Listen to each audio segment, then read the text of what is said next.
Jangan lupa like, komen, dan subscribe channel YouTube TVRI Bengkulu dan nyalakan lonceng notifikasinya.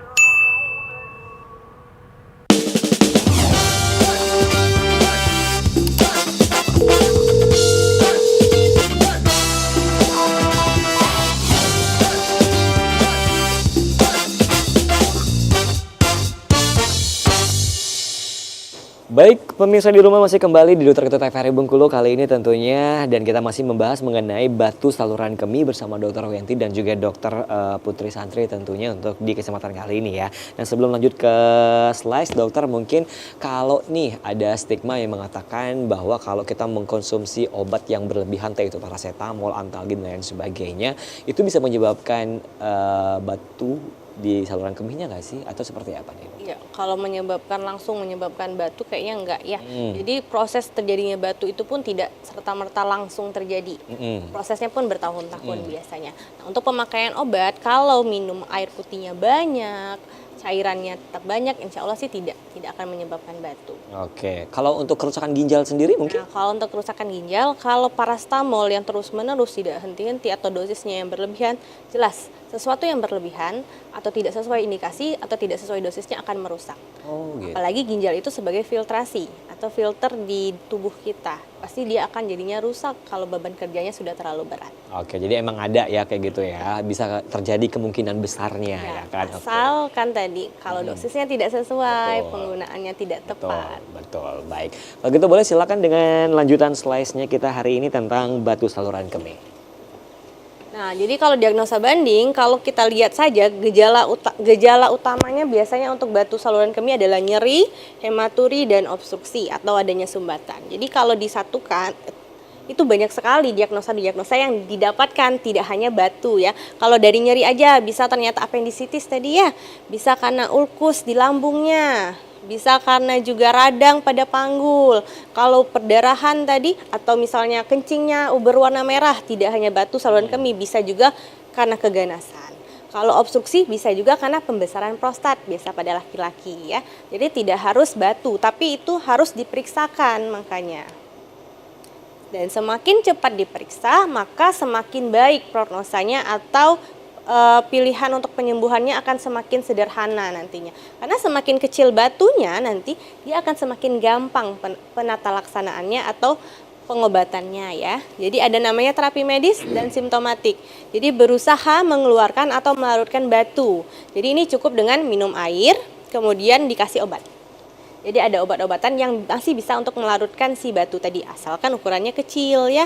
Nah, batas lama terapi ini adalah 6 minggu. Setelah itu nanti akan dilihat lagi atau diobservasi lagi berat ringannya keluhan pasien dan ada tidaknya infeksi untuk menentukan penata laksanaan selanjutnya jika ini tidak efektif ya.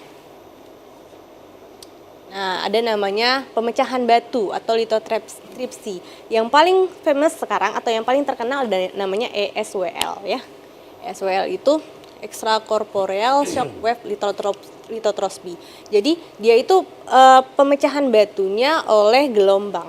Jadi tanpa perlu operasi, pasien tidak perlu rawat inap, tanpa dibius. Oke. Jadi pasien dibaringkan, bisa sambil nonton. Kalau yang fasilitas rumah sakitnya bagus, bisa sambil nonton, bisa sambil dengar musik, bisa sambil baca buku. Jadi ada namanya gelombang, nanti mungkin di bagian ginjalnya diberikan semacam alat nanti. Gelombang itu yang akan menghancurkan batunya. Oke. Tapi dengan syarat ukuran batunya biasanya kurang dari 1 cm. Oh. Jadi makanya kalau ada keluhan tadi segera Langsung periksakan. Nah, semakin kecil batunya maka pilihan untuk penata laksanaannya akan semakin sederhana. Ini pasiennya bisa langsung pulang. Oh gitu. Nanti hasil pemecahannya akan keluar bersama urin atau bersama kencing. Oke, ini ada lagi yang dimasukkan kayak apa ya, kayak alat untuk USG gitu kali ya, USG yang di dalam itu yang akan dipecahkan juga. Namanya pemeriksaan endurologi, bisa PNL, itu nama-namanya aja ya. Jadi ini tindakan namanya minimal invasif. Jadi diusahakan untuk dilakukan pengangkatan batu dengan sayatan yang semakin kecil dengan resiko yang semakin kecil. Kalau pembedahan yang besar kan seperti laparoskopi kan harus dibedahkan, lumayan operasinya besar. Jadi itu lagi balik-balik tergantung ukuran batu, kemudian ada tidaknya tanda-tanda infeksi tadi, lalu obstruksinya di mana. Oke. Paling besar ukuran batunya itu seberapa, dokter? Macam-macam sih, Mas. Bisa 5 cm bisa. Saya pernah ketemu yang besar itu pernah. Oh. Jadi dia harus dilakukan pembedahan laparoskopi jadinya. Karena saking besarnya itu ya. Jadi kayak perutnya harus dibedah jadinya dari sana. Karena kalau kita pecah atau kita tembak itu udah nggak bisa lagi. Oke, baik. Dan itu biasanya kalau yang udah besar itu keluhannya sudah sangat lumayan ya. Nyerinya udah hebat sekali. Nyeri sudah hebat dan sudah lama pasti ditahan-tahan itu ya. Dan kencingnya mungkin nggak keluar lagi kali. Ya, dan yang paling ditakutkan terjadinya penurunan fungsi ginjal. Ya. Nah, untuk indikasi pengangkatan batu ginjal apa? Pertambahan ukuran batu. Jadi dari yang kecil bisa tambah besar, tambah besar, tambah besar ya. Makanya kalau semakin kecil semakin bagus. Oke. Apakah bisa setelah dioperasi bisa kambuh lagi? Bisa.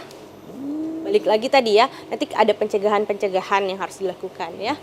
Lalu pasien resiko tinggi terjadinya pembentukan batu, obstruksi yang disebabkan oleh batu, infeksi saluran kemih, kemudian ukuran batu lebih dari 1,5 cm ya, atau ukuran batu kurang dari 1,5, tapi jika observasi bukan merupakan pilihan terapi. Jadi sudah diterapi, ternyata yang terapi awal tadi ternyata tidak mempan atau tidak efektif. Maka solusinya adalah pengangkatan.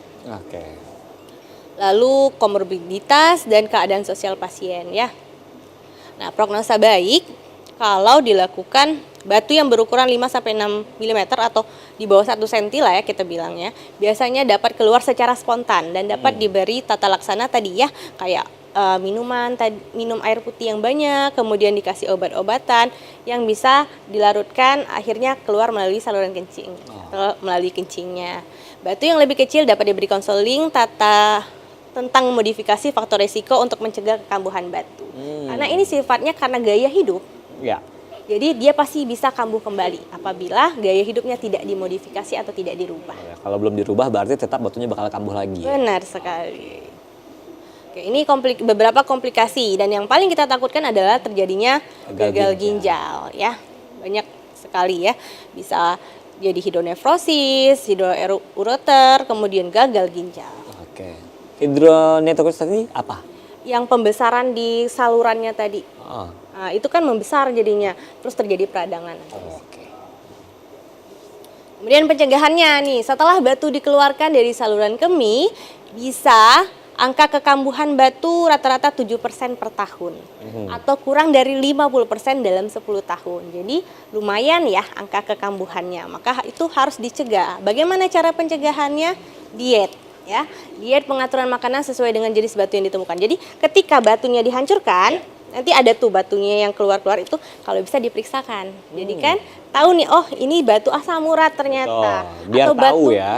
Atau batu oksalat. Jadi ternyata yang kita konsumsi selama ini yang membuat batu, misalnya batu oksalat tadi ya, berarti kalsium, batu-batu kalsium, atau misalnya sulfit tadi yang susu-susu yang berlebihan, atau asam urat seperti purin-purin ya, kayak jeroan, mungkin kacang-kacangan. Maka dikurangilah makan itu. Iya, benar sekali. Okay.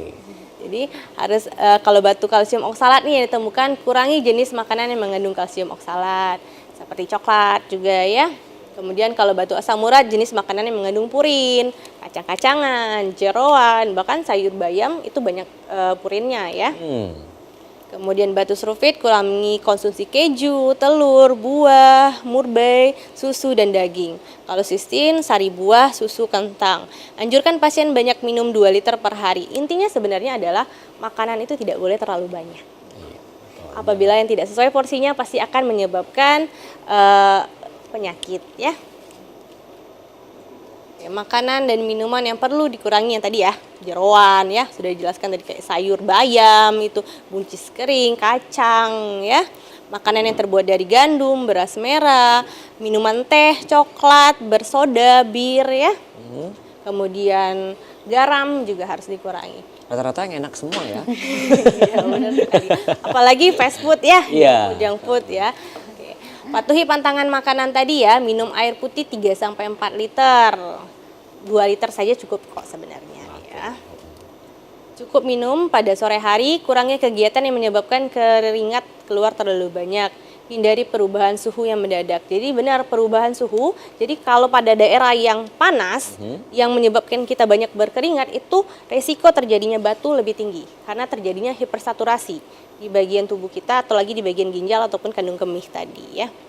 Kemudian segera cari bantuan jika ada tanda infeksi tadi. Jangan lupa konsultasikan atau kontrol kalau ada gejala-gejala tersebut. Terus satu lagi nih nggak tertulis di sini, olahraga ya. Olahraga. Olahraga yang teratur ya 30 menit per hari, boleh 5 hari sekali, seminggu 5 kali misalnya boleh ya. Pokoknya imobilisasi ya, jangan duduk aja. Apalagi yang kantor-kantor tuh biasanya males nahan pipis ya.